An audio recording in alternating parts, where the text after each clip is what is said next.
Boa tarde, boa tarde. Eita, bom dia novamente, galera. Que o professor está gravando essa aula à tarde, sabe? Então, o professor acaba confundindo.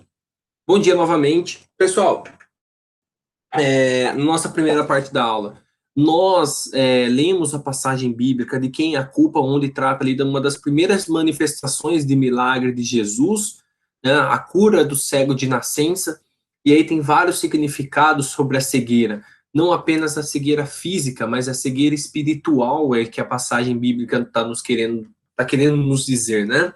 E para a gente pensar nas nossas ações do dia a dia, né?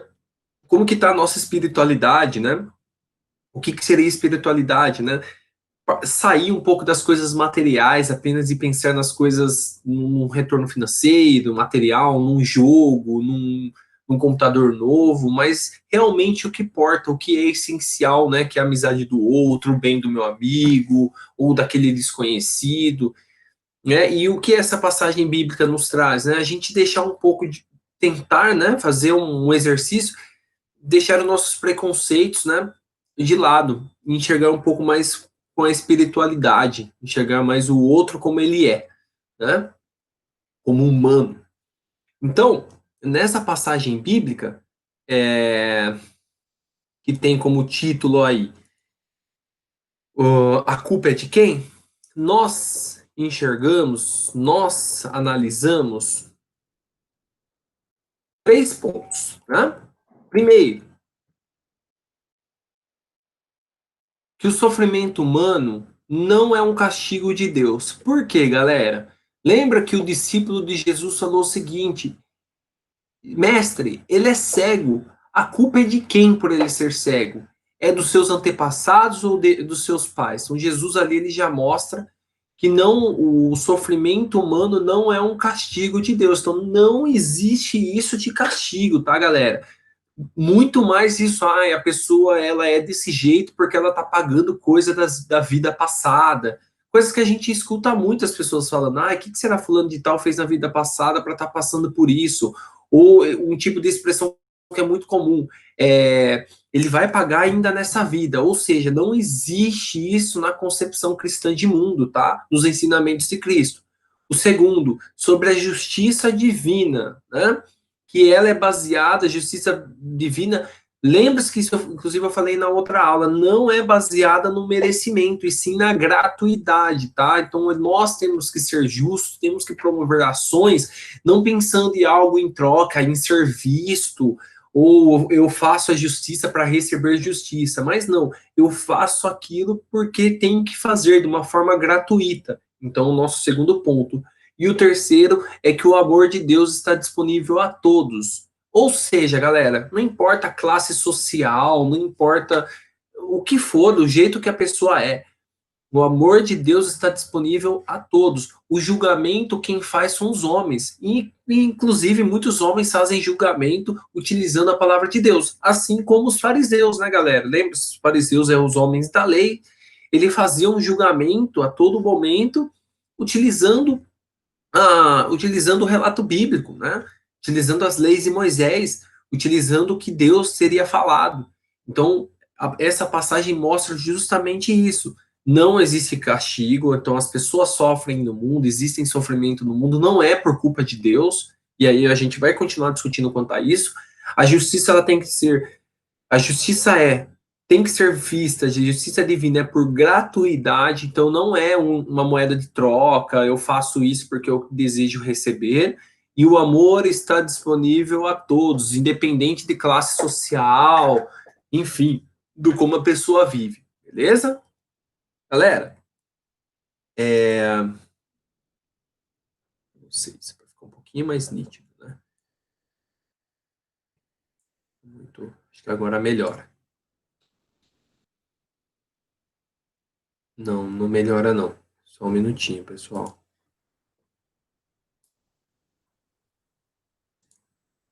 Aqui, pronto. Agora sim. Pessoal, então, essa nossa parte é fazendo descobertas, que eu continuo falando um pouquinho mais sobre o relato bíblico e vou intercalando com algumas atividades que vocês terão que fazer, tá? Então, nós conhecemos a história do cego de nascença, E algo que irritou muitos fariseus e outros líderes judeus da época. Então, Jesus era judeu, né? Jesus, ele era judeu. E Jesus, ele irritou muitas pessoas. Por que ele irritou? Justamente pela sua simplicidade. Jesus era muito simples, tanto na forma como ele falava, tanto na forma como ele agia. Ele não era, os fariseus, os judeus esperavam que ia vir um grande rei, né? E Jesus não, ele veio da forma mais simples que tinha, né? Um filho de carpinteiro, né? E aí a primeira pergunta do coleguinha aí, por que os fariseus hostilizavam tanto Jesus? Então, naquele tempo, muitas pessoas surgiram dizendo ser o Messias que o povo judeu esperavam e atraíam vários seguidores. Lembra-se que eu falei que no Antigo Testamento os profetas diziam sobre a vinda do Messias, do Salvador? Então, naquele momento, várias pessoas se diziam Messias, várias pessoas se diziam o Filho de Deus. Então, cabia aos fariseus verificar o que era verdade com base nas profecias das Escrituras. Desde que Jesus começou a ser identificado como Messias, eles colocavam à prova, então ficavam testando, seguiam as leis e as ensinavam, mas de maneira cega, sem atentar para o sentido que apresentava e sem praticá-las em sua vida. Então, Jesus curou o homem cego e sua atitude trouxe a clareza para a forma de compreender a justiça de Deus. Então, um pouco que eu falei para vocês lá na outra aula sobre o papel dos fariseus, essa vertente dentro do judaísmo, que tinha como uma vertente ortodoxa, que tinha como objetivo verificar se aquelas pessoas se colocavam como profetas, como o Messias eram realmente. Só que qual que era o problema dos fariseus, né, galera? Eles viviam tão à risca as escrituras sagradas que eles não enxergavam o que estava à sua frente, ou seja, viviam tanto. Galera, olha que atual isso. Não tem muita gente que vive somente dentro da igreja e você conversa com a pessoa, parece que a pessoa não consegue enxergar as injustiças que acontecem no mundo, aquela pessoa que está do lado sendo prejudicada. Isso é muito atual, né, galera? Então, essa passagem mostra isso. Os fariseus, na verdade, eles eram cegos de espírito. Eles não eram cegos de nascença, mas eram cegos de espírito, porque eles não conseguiam enxergar muitas coisas que aconteciam à sua frente, as injustiças. E o que Jesus mostrou? Que a justiça é feita por gratuidade, não por merecimento. Né? Ela tem que ser feita porque tem que ser feita, e não porque eu tenho que esperar, eu aguardo que eu receba a justiça, algo meritocrático. Beleza? Então é o primeiro ponto. Que eu já falei para vocês, que o sofrimento humano também não é um castigo de Deus. Então, uma grande questão dos discípulos era porque as pessoas sofrem, porque existem doenças, se aquele homem era cego, de quem é a culpa? Em que, inclusive, muitas vezes nós fazemos isso. Eu queria estar tendo essa aula com vocês ao vivo, né? Mas a gente vai retomar na nossa próxima aula, não semana que vem na outra, esse ponto. Porque muitas vezes a gente se questiona quanto isso. Nossa, mas por que existe tanto sofrimento no mundo? Nossa, Deus não está vendo isso? Porque as pessoas sofrem, porque as pessoas ficam doentes. Né? E aí, o que Jesus diz nessa passagem? Ele enfatizou, né?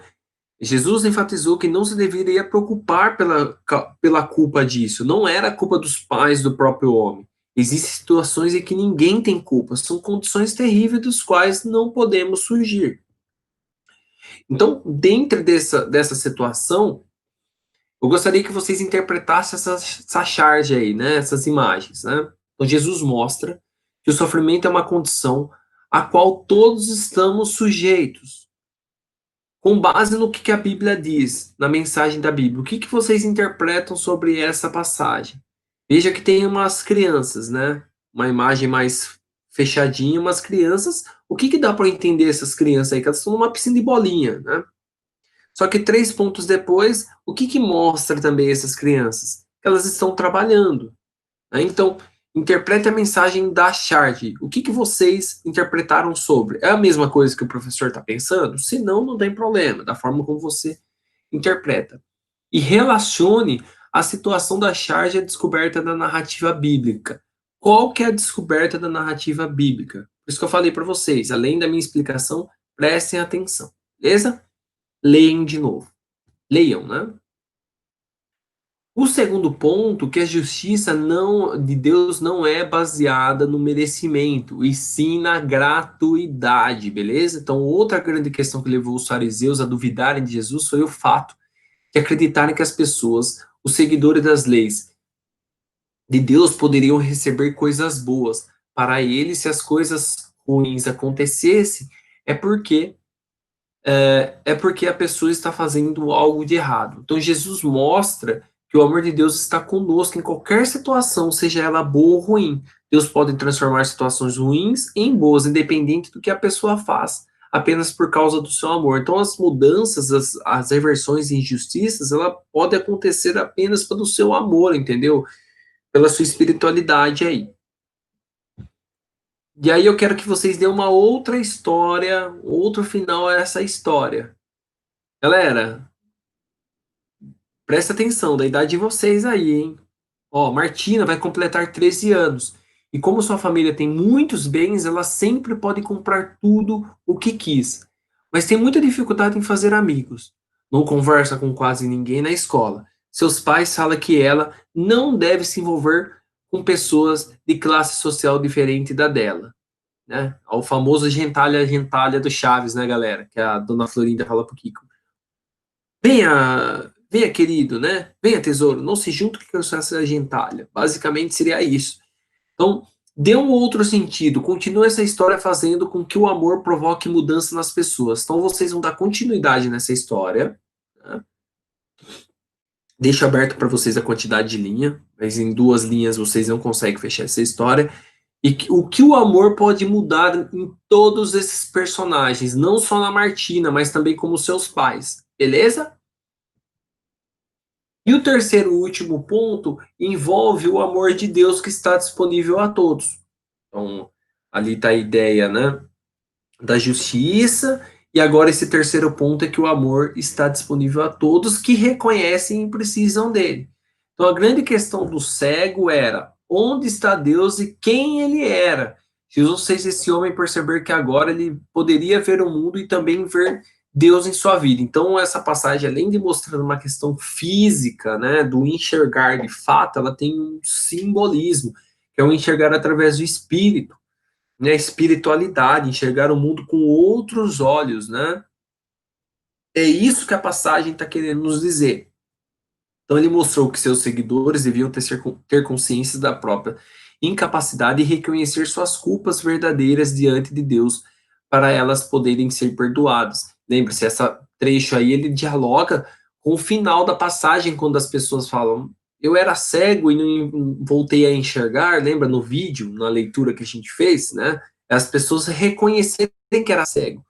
O cego não é de uma forma literal, mas é a gente reconhecer que a gente pode mudar as nossas posturas, que a gente agia de uma forma errada e que a partir de agora a gente pode dar um outro sentido à nossa história, que nós éramos cegos espiritualmente. Entenderam? Qual que é a proposta dessa passagem? Então Jesus realiza a justiça de Deus trazendo a luz onde há escuridão, trazendo as situações e o coração das pessoas. Então, com base nesse terceiro pilar, né, são 3 pilares aí, o sofrimento humano, a justiça humana e o amor está dividido, responda. Encontre no texto as explicações para as 3 afirmações. Essa atividade vai estar valendo 4 pontos, tá, galera? O homem concluiu que Jesus era filho de Deus. B. O homem reconheceu que não foi ele que mudou sua condição física. C. Jesus trouxe uma compreensão diferente de justiça. Encontre no texto as explicações para essas afirmações. Então vocês vão precisar rever o texto novamente, tá? E a quarta última questão, compare a postura do homem cego e dos fariseus em relação a Jesus. O homem cego teve uma postura em relação a Jesus diferente dos fariseus. Qual foi essa postura? Galera, tipo, o professor estava falando até agora, tá? Então, se ainda ficou alguma dúvida, retome a leitura de uma forma pausada, reveja o vídeo, caso vocês desejam, que já está na plataforma, beleza? E faça essa atividade. Então, nós iremos discutir, não semana que vem, que é a nossa prova periódica, na outra, essas questões, tá? Novamente, eu quero refletir com vocês essas questões. Tá? Com isso, vocês terão que responder aí. Beleza? Então, a gente fica por aqui. Antes da gente ficar por aqui, né, galera? Desses 3 pilares, de quem é a culpa, só vou comentar um pouquinho a prova periódica com vocês, tá? Então, vocês já receberam a orientação de estudo. Como que será a prova periódica? Deixa eu fechar aqui a explicação. Um minutinho. Só um minutinho, galera. Apresentação. Vocês me veem melhor. Como que será a nossa prova periódica? Seguindo as orientações que vocês já receberam, né, da prova periódica, a gente vai trabalhar somente a nossa unidade 4, que é a nossa unidade posição, amigos ou inimigos. Essa unidade aqui, ó, beleza? O material está todo disponibilizado para vocês. E o que, que a gente trabalhou nessas aulas? Não vou nem expor aqui para vocês na tela, vou comentar aqui no meu material didático mesmo, tá? Então a gente vai todas as nossas aulas. Só um minutinho, galera. Com ela, a aula introdutória, né? Sobre a nossa posição. Peraí, colegas.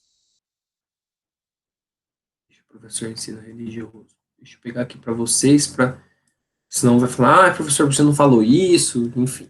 Bora lá. Então, posição, aula do dia 3/6, 2 temas. Posição, amigos ou inimigos. Então, foi aquela aula introdutória nossa sobre a nossa posição no mundo, que eu passei algumas questões reflexivas para vocês. Quais foram as questões reflexivas? Deixa eu colocar aqui, ó.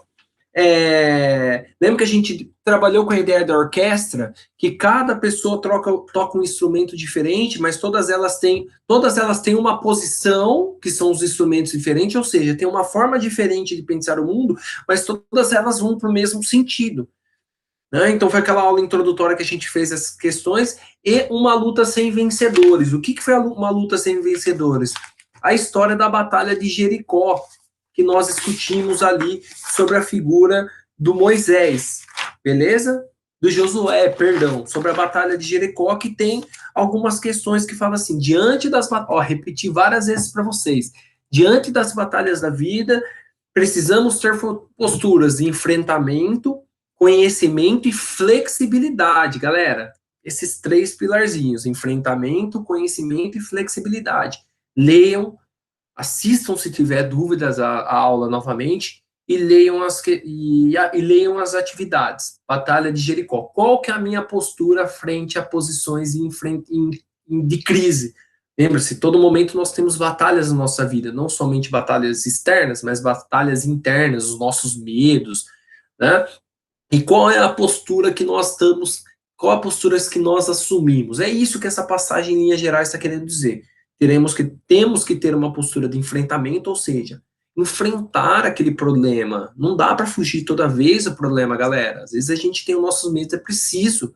O segundo, ter conhecimento. Então, desenvolver a nossa sabedoria. Saber qual que é o problema que a gente está enfrentando. Não é chegar de sopetão, é saber refletir. E o que conta isso, né? Também o diálogo com alguém mais velho. Estou passando por uma dificuldade, né? Eu tenho o conhecimento, ele se dá dessa forma. Vou procurar uma opinião de alguém mais velho, dos meus pais, né, do meu avô, do meu tio, de algum professor que vocês, né, de algum professor que vocês tenham mais, vocês conversam, enfim, é isso. O conhecimento. E o terceiro pilar, a flexibilidade. Ou seja, não adianta a gente ser turrão, cabeça dura. Tá dando errado, eu estou tendo essa dificuldade e persisto no mesmo erro. Né? Não é, eu preciso ser flexível. Né? Eu preciso, então, se não está dando certo isso, se eu estou tendo um problema e não está dando certo esse jeito de ser, eu vou precisar mudar esse meu jeito para conquistar essa batalha. Tá? Então, a nossa aula do dia 3/6, uma luta sem vencedores, com relato bíblico e essas questões, tá? E o princípio dessas questões são esses 3 pilares que eu falei para vocês várias vezes. O outro tema é crescer com valores e determinação, que no caso eu trabalhei com vocês a figura do Abraham Lincoln. Professor, quer dizer que eu preciso saber a história do Abraham Lincoln, ler o livro dele, a biografia? Não necessariamente. Mas precisa saber basicamente quando eu discuti quem foi o Abraham Lincoln, né, aquele grande presidente dos Estados Unidos, e qual que é a ideia, e o tema da aula é determinação. Qual que foi o objetivo? Lembra-se que o professor disse que o Abraham Lincoln teve diversas derrotas eleitorais, teve perdas pessoais, a esposa dele morreu, os negócios o negócio dele faliu, né? Ele era dono de empresas, faliu os negócios dele, e ele teve a determinação de seguir no caminho, no que ele acreditava. E qual era essa determinação? O fim da escravidão nos Estados Unidos. Ele é o presidente que deu fim à escravidão nos Estados Unidos, considerado um dos maiores presidentes dos Estados Unidos, o Abraham Lincoln. Então, crescer com valores, determinação, que está na nossa aula do dia 10/6, beleza? O segundo ponto, nossa segunda aula, foi os cristãos na história, assumindo uma postura de humildade. Onde que a gente discutiu os cristãos na história? O movimento da iconoclastia. Lembra-se qual foi o movimento iconoclástico?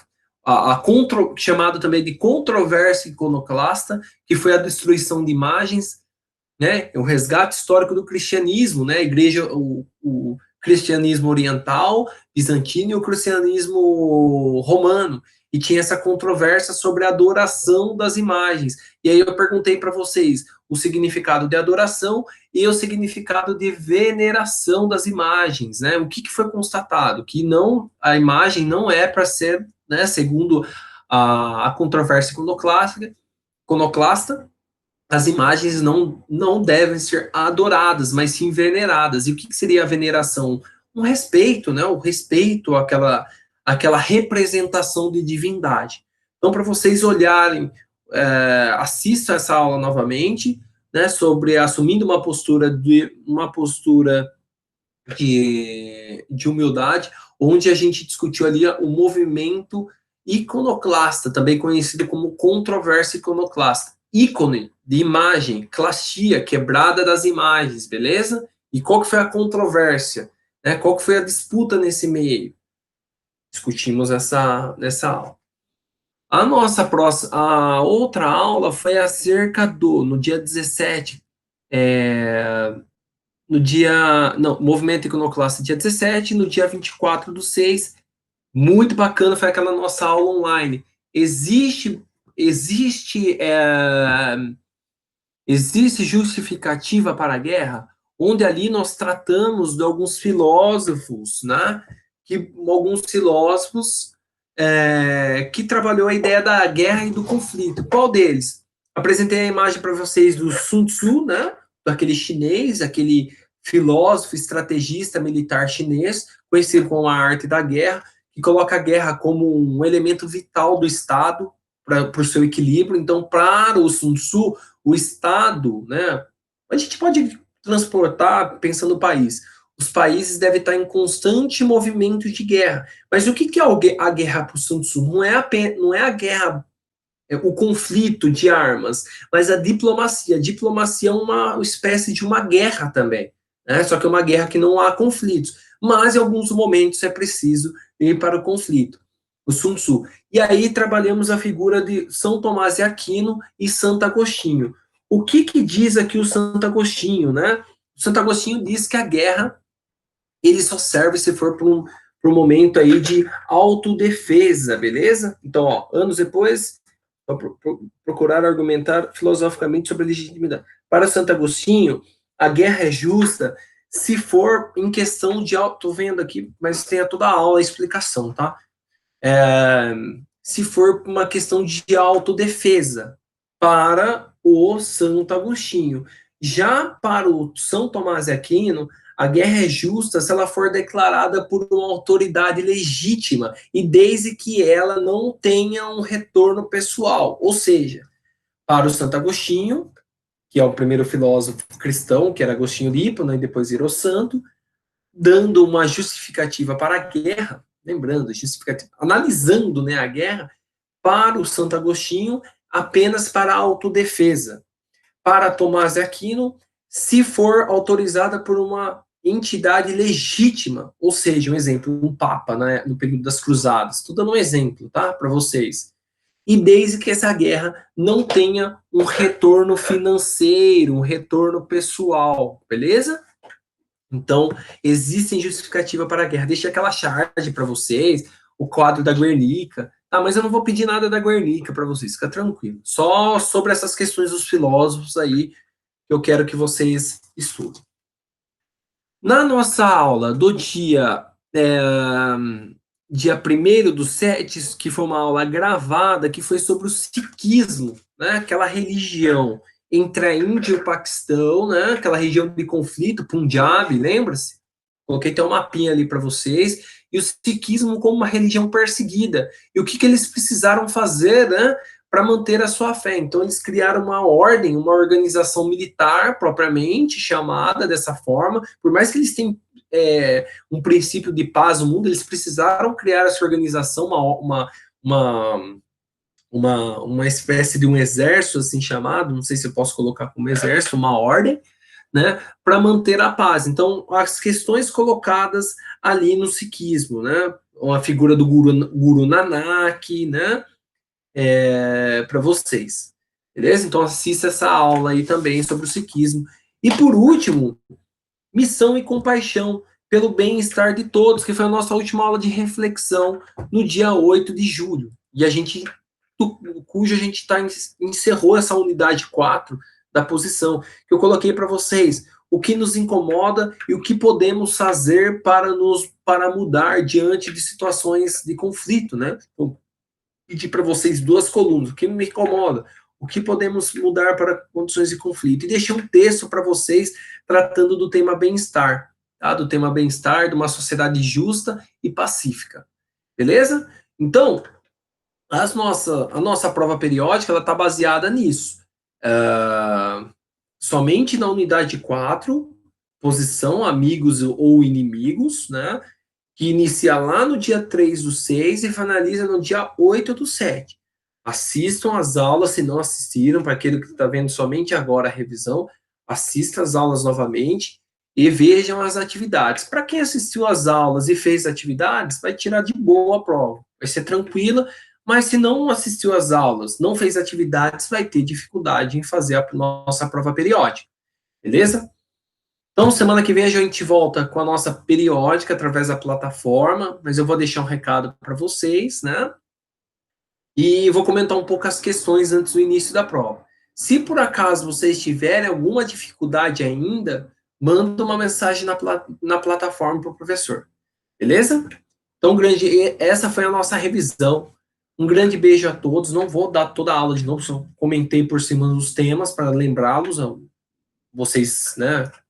A maior parte de vocês assistiram às aulas, então não tem por que o professor dar todas as aulas de novo. Então vocês sabem do que eu já estou falando, só estou lembrando o que vai cair.